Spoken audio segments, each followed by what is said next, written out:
Remote, beautiful, mysterious, unique. Islands are worlds of their own. Places apart where life has evolved differently. But in our modern interconnected world, islands are also part of a global community that is changing, for better or worse. In this series, we're exploring the lives of islanders. We're discovering that no matter how distant they are from the mainland, how distinctive their histories, or how proud they are of their independence, islands can't separate their futures from the fate of humanity as a whole. In so many ways, these shores are the front line of global change. What happens here matters to us all.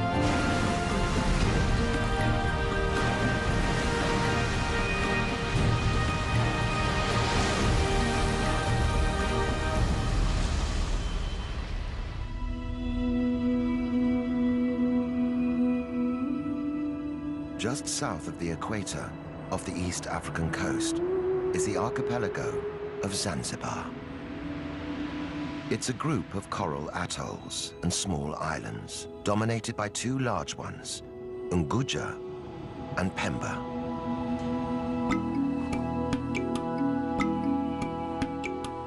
Today, Zanzibar is home to 1 million Swahili people. Islam is the dominant religion.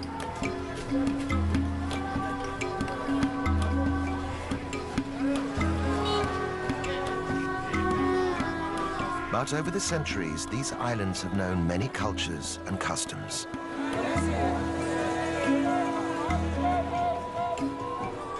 For 1,000 years, Zanzibar was a trading post. But the island's riches meant that many outsiders sought to control them.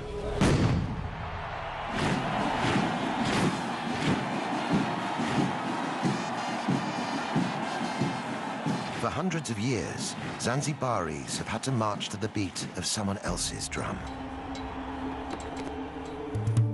Each new occupying force left its mark on the islands and their people. By the 1960s, ethnic tensions erupted in violence and death.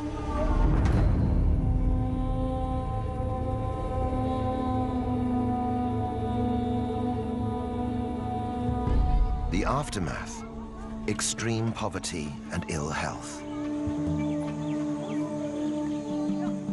For some, a rise in tourism seems to promise a way back to wealth. In reality, most of the tourist dollars stay within the gates of luxury, all-inclusive enclaves.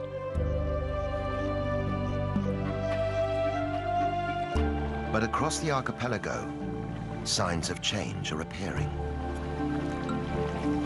From the wreckage of their past, people are building hope for the future.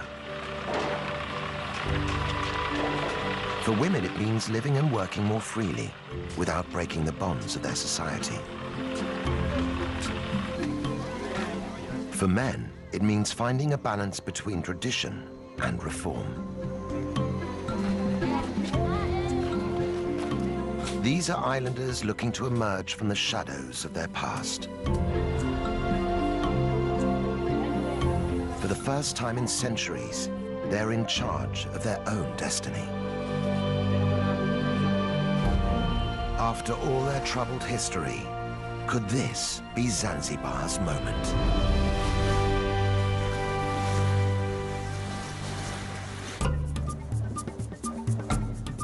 Zanzibar City in western Unguja is the archipelago's capital. It's home to 200,000 people. Their modern lives play out against a backdrop colored by rich layers of history. New trade sits alongside the old crafts.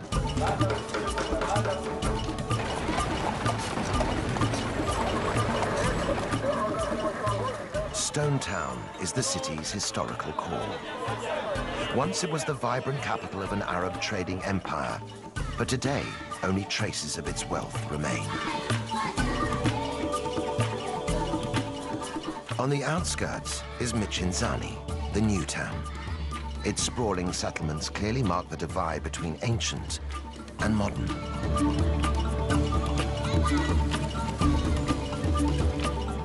One resident who represents Zanzibar city's past and present is Bi Kidude.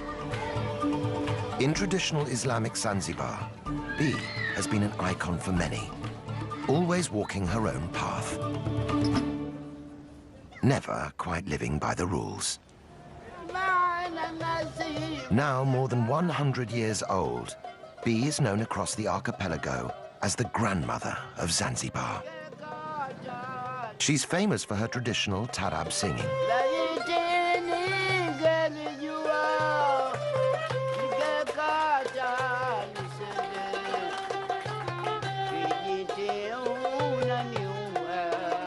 Despite her age, Bi still performs regularly.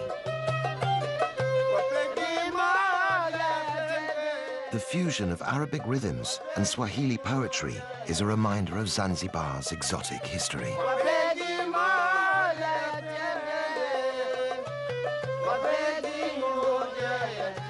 But today's bold performance is quite different from the way Bi started out. In those days, cultural sensitivities meant women could be heard, but not seen. In the past, or a long time ago, you would do this. You would cover your face. Now we don't do this. We want all the audience to see us and look at us.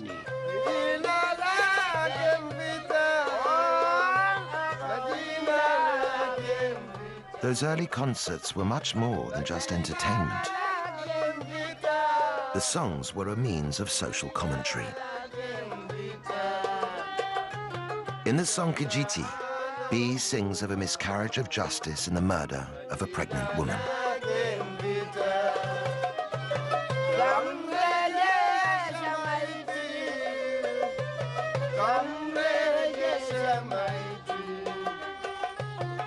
Bi was one of a group of women who used Tarab songs to raise awareness of injustice and social issues.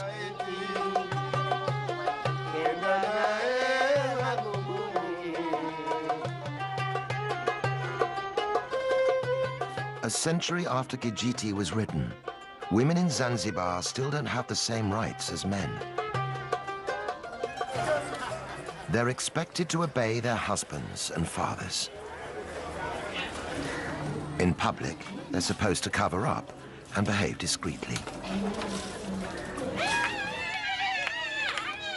But on special occasions and behind closed doors, everything changes.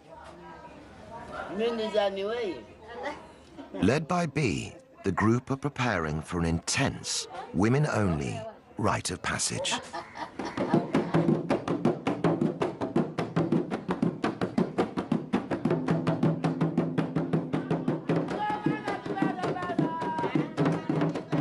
This normally secretive ritual, known as Inyago, is rarely seen by the outside world. For the young girl at its center, this initiation into womanhood is a vital preparation for married life.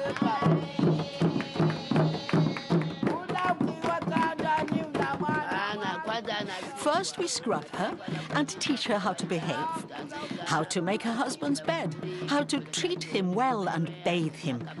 This is her role as a wife.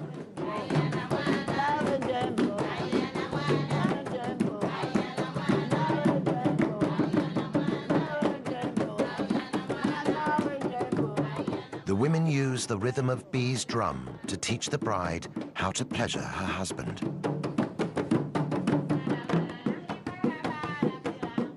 The fun and excitement is intoxicating.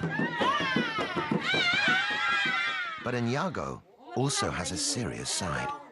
Girls are taught how to handle difficult husbands, how to stand firm through the trials of married life. As Zanzibaris step forward into their future, B is worried this old tradition will die with her. When I am gone from this world, it will go, if no one is around to continue it. But as long as the ritual remains relevant to modern women in Zanzibar, it seems sure to survive.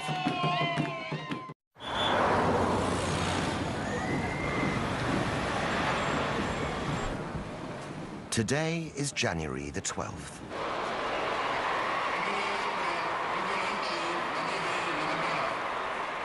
The president is on his way to celebrate a pivotal moment in the island's history.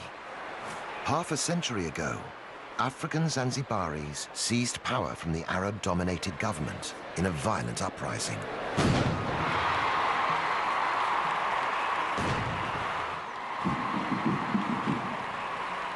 For thousands of spectators, this is a chance to see their armed forces in full display.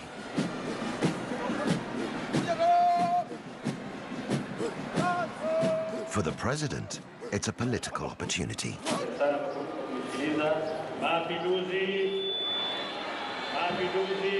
But the route to these Revolution Day festivities began over 300 years ago.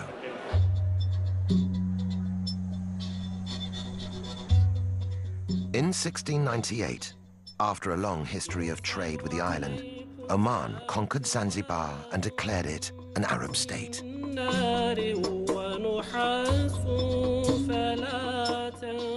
Under Omani rule, the archipelago grew into a powerful commercial hub.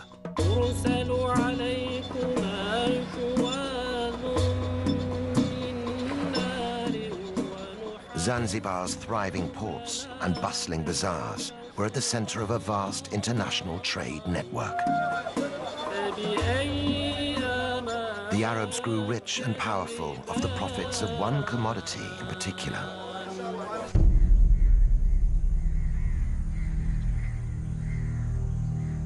Slaves.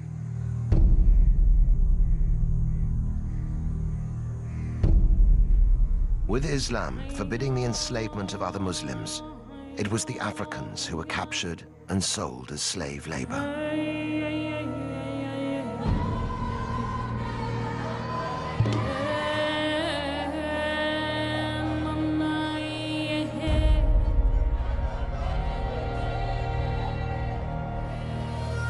Kept for long days in hot, cramped holding cells, many died before ever reaching their destination. Around the world, the clamor for abolition grew, but the island slave trade continued to flourish throughout the 1800s. At its height, 15,000 slaves a year were imported into Zanzibar.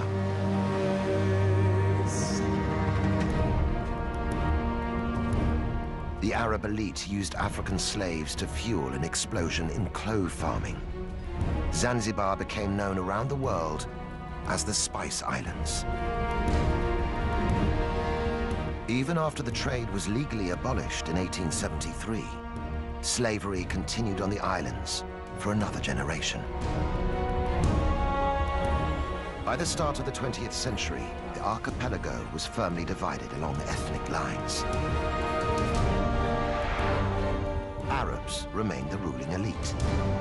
They possessed most of the land and wealth.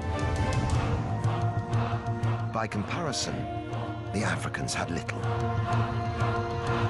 Finally, racial tensions boiled over.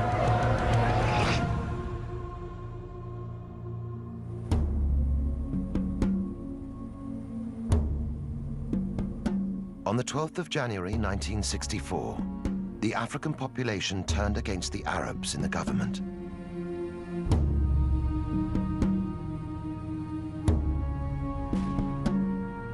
The revolutionaries went on the rampage.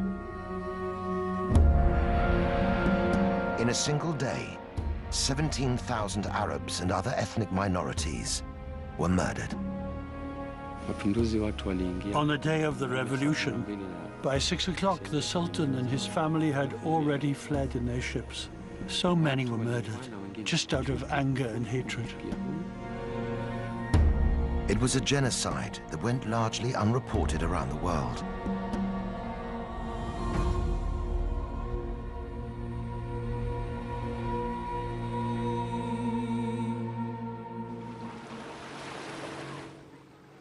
After the horror, many of the surviving Arabs fled the island.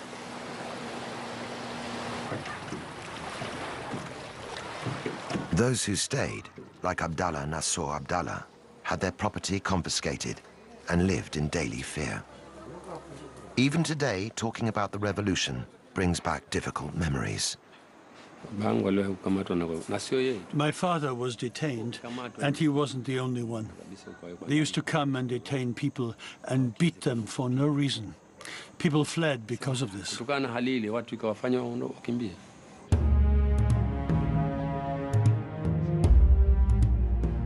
Isolated and without its traditional leadership, Zanzibar sought stability by uniting with Tanganyika on the African mainland to become the Republic of Tanzania.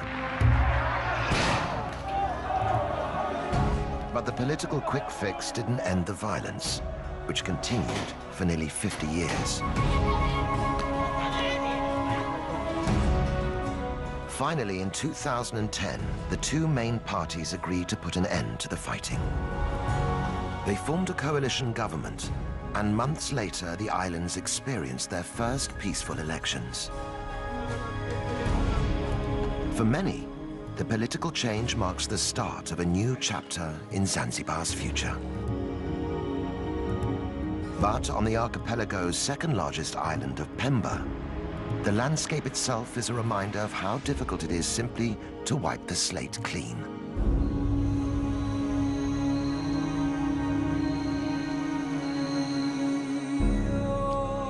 For clove farmer Abdallah, the 1964 uprising caused a sharp decline in the island's spice industry.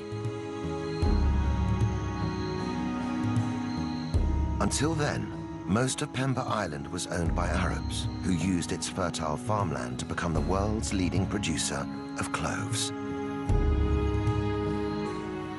Widely used in cooking and perfumes, the dried flower buds allowed Zanzibar's economy to flourish.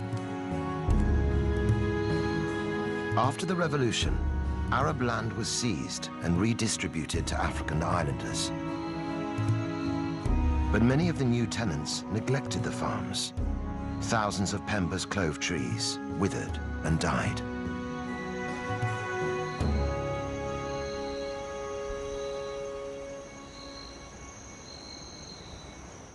With new trees taking 8 years to produce cloves, the loss proved costly. In the months after the revolution, clove production in Zanzibar dropped by 95%.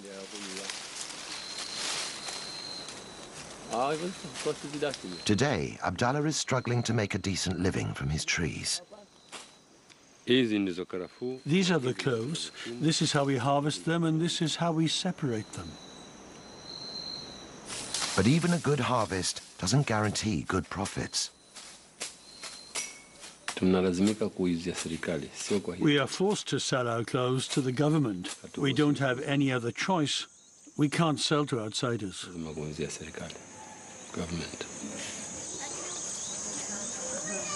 Although yields are just a fraction of what they once were, 10,000 tons of cloves are still produced every year on Pemba. The problem is that the price is so low, it doesn't meet our needs.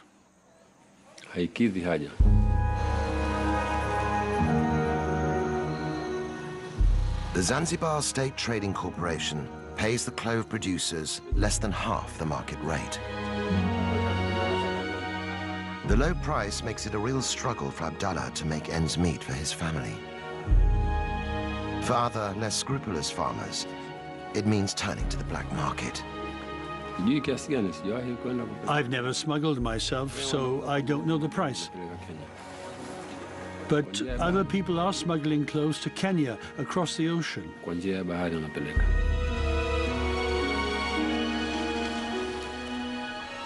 Farmers can get up to 3 times the price for their cloves in Kenya. But the cost of smuggling can be extremely high. Sometimes they get caught. They lose their clothes, their dhow, everything they own, and then they're sent to jail.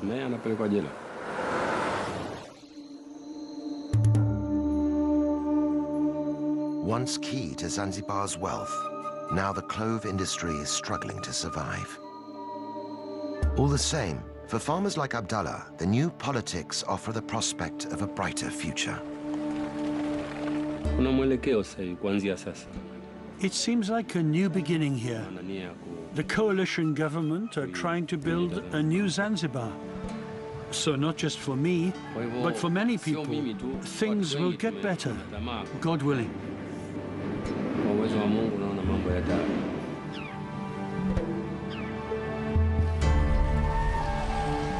Right across the archipelago, there are islanders desperately hoping for change. Half the population live below the poverty line, scraping a living from the land or the sea. Average income is less than $1 per day, and the cycle of poverty is hard to break. But there is one part of Zanzibar's economy that is booming: tourism. Beach holidays and historical city tours bring visitors here every year.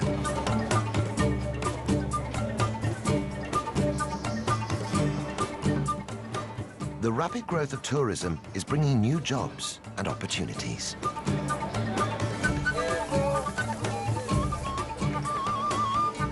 At Forodani Night Market in central Stone Town, stall holders are getting ready to vie for business. As the sun goes down, the air is filled with the tempting aromas of skewered fish and fresh kebabs. Tourists and locals mingle to enjoy the taste of Zanzibar. Despite its benefits, tourism is not the answer to island-wide poverty. Many visitors are package holidaymakers who never leave the beachfront.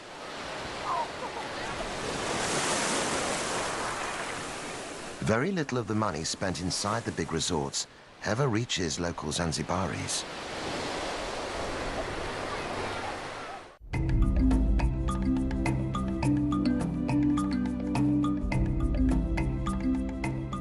But inland, away from the all-inclusive hotels, there is one man who's trying to draw some of those tourist dollars into the local economy. Mustafa Makame is from Jendele village in southern Unguja. He runs tours that give visitors a rare insight into the real Zanzibar, showing how life in his village has developed in harmony with the local environment. Hidden in the dense undergrowth of the Ufufuma forest are a series of caves used for sacred rituals.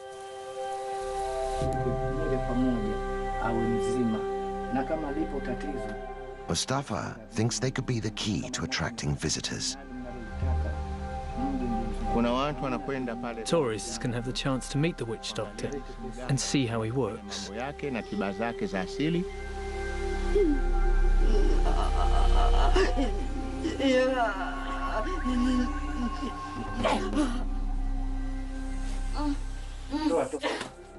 Generations of distressed Jendele villagers have come here seeking help. This cave is used for people to be healed by a witch doctor. They come here when they're sick to ask for help from their ancestral spirits. Left behind at many of the caves are small adornments and gifts, offerings to appease the demanding Shetani.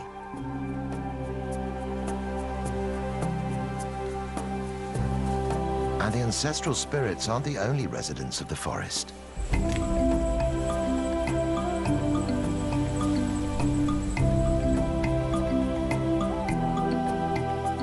Visitors to Ufufuma can also see one of Africa's rarest inhabitants. Kurt Turk's red colobus monkeys are an endangered species, only to be found here in Zanzibar. The monkeys share the treetops with African golden weaver birds. Home to exotic wildlife and unique human traditions, Ufafuma could be a huge draw for tourists who are looking for more than just sun and sand.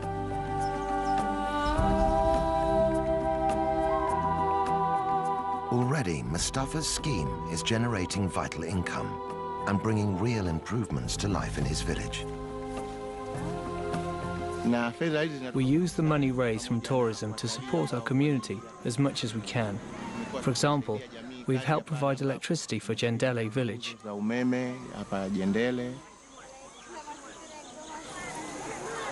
Money has also been used to supply the village school with books and pencils. These free provisions can make all the difference as local families weigh up the benefits of education for their children.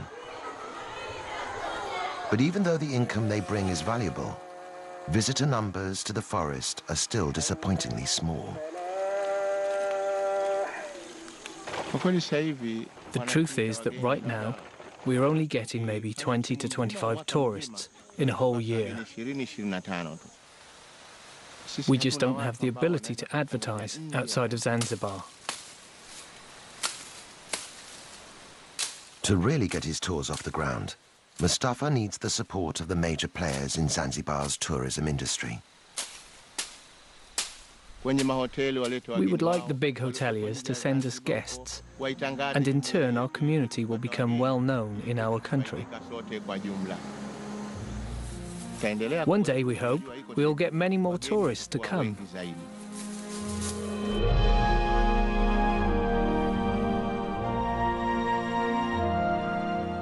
But there are parts of the archipelago where outsiders are not welcome.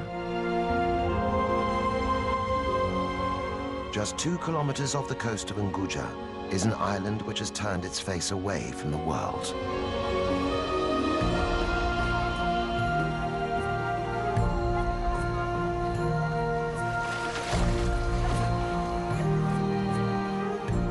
Once, Tumbatu ruled the whole of Zanzibar as its capital. Now, islanders here choose to keep themselves apart. Known as the Watumbatu people, residents claim to be direct descendants of the Persian kings who arrived in Zanzibar in the 10th century.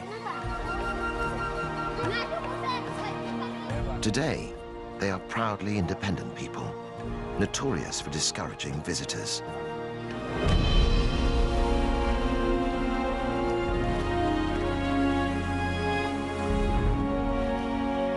For Suleiman Mohammed Haji, being a native of Tumbatu defines his way of life. Every day, he goes out in his Ngalawa, or Swahili canoe, to fish for a living. Suleiman attributes his sailing skills to his distant ancestors who arrived in great dhows from the Middle East. Tumbatu Islanders still have a reputation as the finest sailors on the East African coast. But Suleiman's Ngalawa is too small to sail in deep waters, and in the heavily fished areas around Tumbatu, even the best sailing skills don't guarantee a good catch.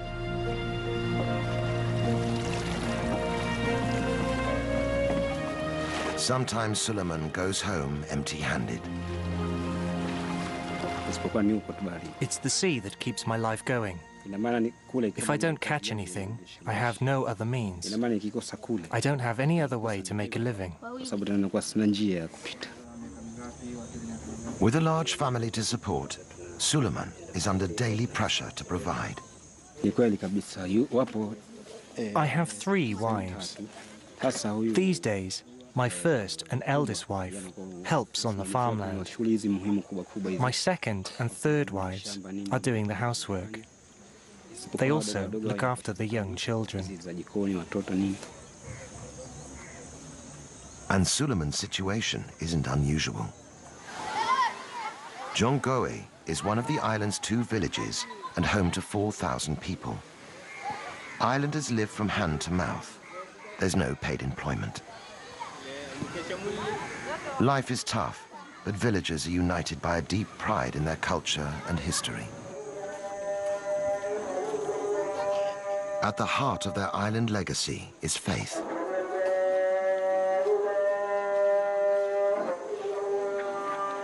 Brought to Zanzibar by the first Arab settlers, Islam is central to life here.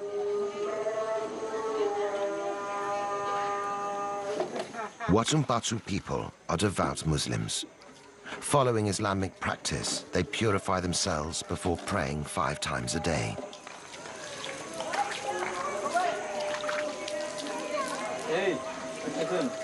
Gender roles are strict, and even prayer is segregated.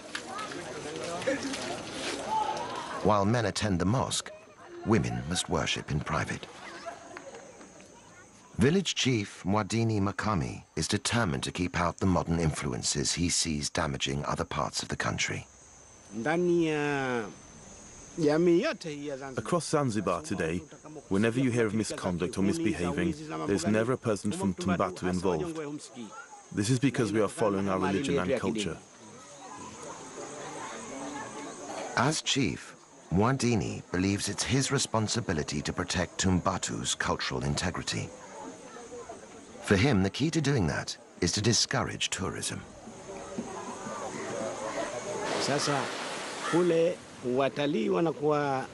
The tourists go swimming in the sea, and then they lie on the beach with just their swimming costumes on. Eventually, you see the villagers mimicking their behavior, and that's why I'm afraid of tourism. But while the cultural cost of tourism may be high, the price of keeping it out could be even greater. Tumbatu is one of the poorest regions in the whole of Zanzibar. Islanders only have access to the most basic healthcare. At the run-down local hospital, treatment is limited to paracetamol.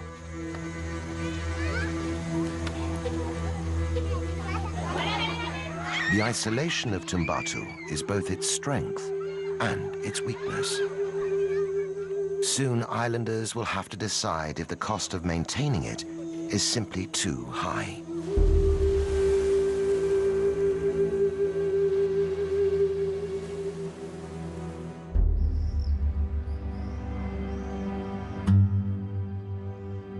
Even in the archipelago's capital, there are no guarantees of good health.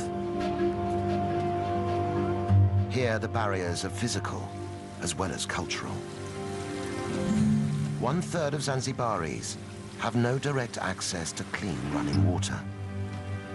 Some can collect supplies from community standpipes, but getting it home can be a challenge.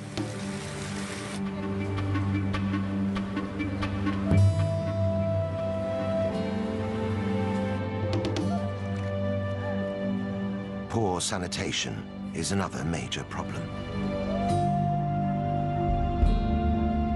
Waste removal is difficult, with less than 20% of Zanzibar connected to the sewage system.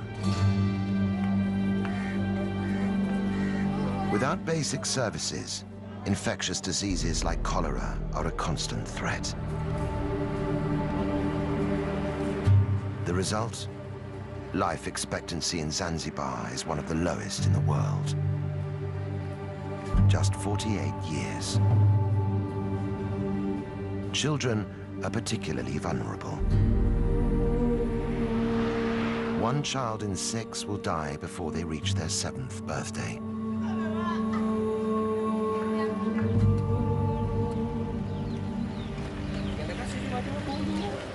In the southeastern corner of Unguja, a small team of people is trying to improve the odds for Zanzibar's children. Makunduchi is one of only 3 hospitals on the whole island. But it boasts a brand new clinic for mothers and babies, and already it's saving lives. For hospital manager Zainab Othman, the challenges in providing better healthcare are daunting. The government's trying to build new hospital facilities all over Zanzibar, but the problem is the lack of skilled staff.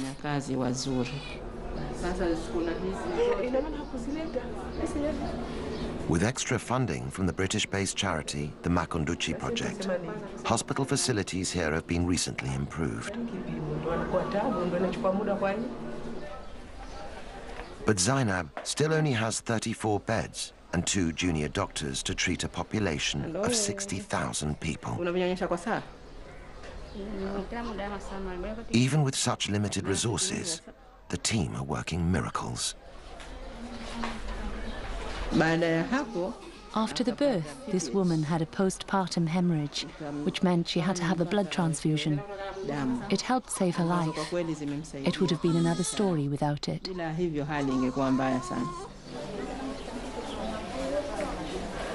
As a mother of 3 and a trained midwife, Zainab is passionate about getting modern medical support for pregnant women.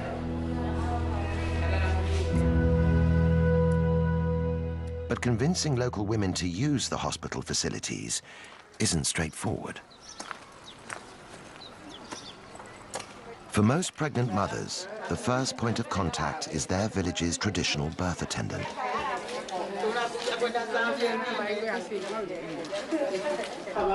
These women are experienced at assisting labor, but they're not formally trained like a midwife.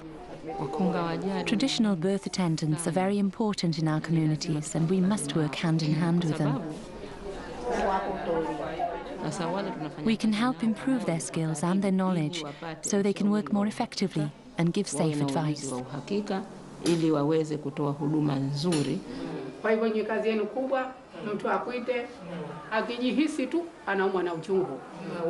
Getting these birth attendants on board is helping to persuade more mothers to have their babies in hospital.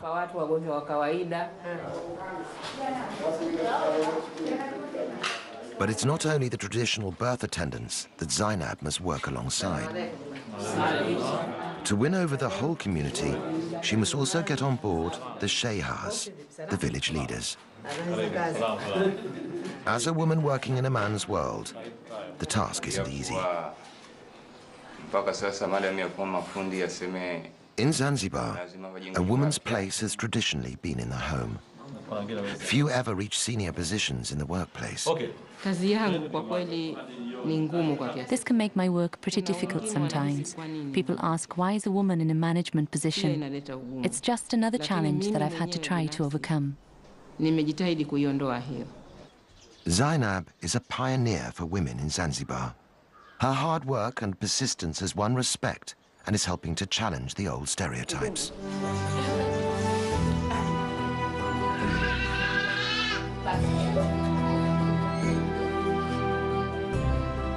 It is these small-scale changes in attitudes and public services that are marking the birth of a new era for Zanzibar. Up and down the country, there are other signs of change.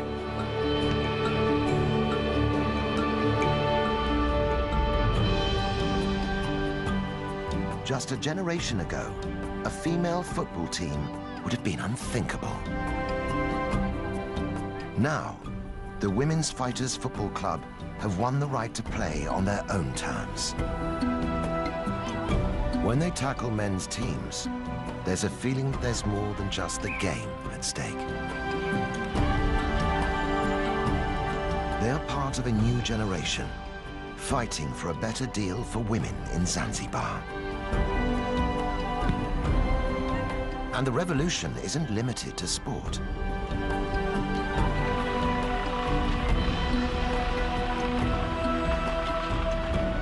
In the streets of Stone Town, female building crews have begun patching up the crumbling houses. In giving the old capital a facelift, they're also building a new image for themselves.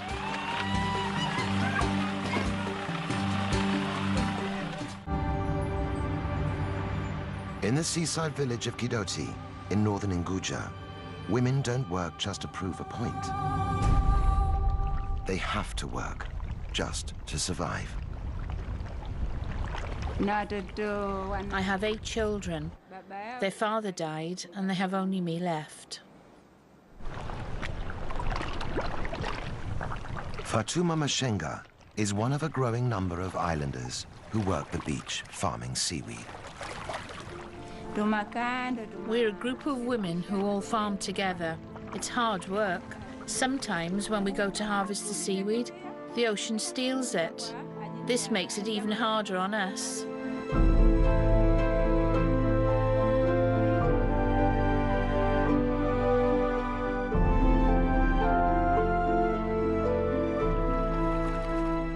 Known locally as moani, the seaweed is valued for its gel. It's used in cosmetics, medicines, and even ice cream. But it's not just a question of picking what's there. The crop has to be trained and cultivated. I go all along the rope, tying the seaweed on until I reach the end. When that's done, I wait for the tide to come in before I go home. It takes 3 months before the newly planted seaweed is ready to harvest. Working every day, women can gather 700 kilograms of fresh seaweed a year. But harvesting is just the beginning. Fresh seaweed must be dried out on hot rock beds before it can be processed or sold on. In the fierce sun, it's back-breaking work. But for the women who farm it, seaweed has become a lifeline.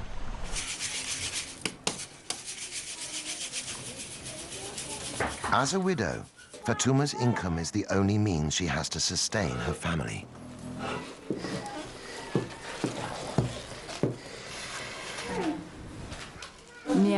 I get less than half a US dollar per day, but if I don't work, I get nothing. The money I get is helping me so much. It helps my children go to school and to buy school books. For Fatouma, education is the way to build her family a better future. It's a sign of the changing times in Zanzibar that Fatouma sends her sons to school, and her daughters too. I didn't get an education, but I really want my children to attend school. I send them there and make sure they go, so that they don't end up with the same problems I have.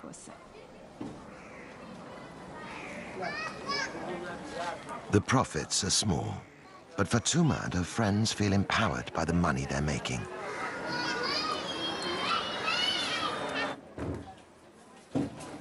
They formed their own small cooperative, branching out into making oils and soaps, high-priced goods which can generate a real living wage.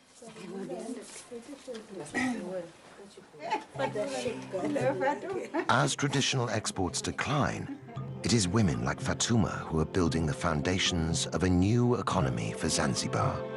And with it, they're revolutionizing their place in society.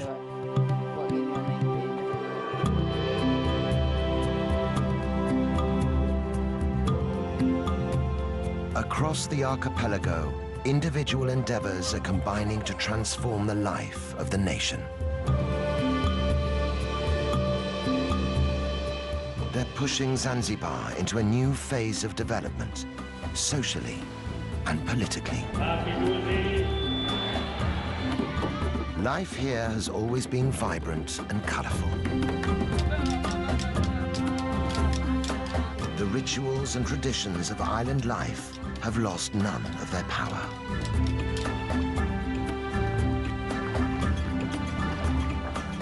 And now, there is a brighter future to imagine and reach for.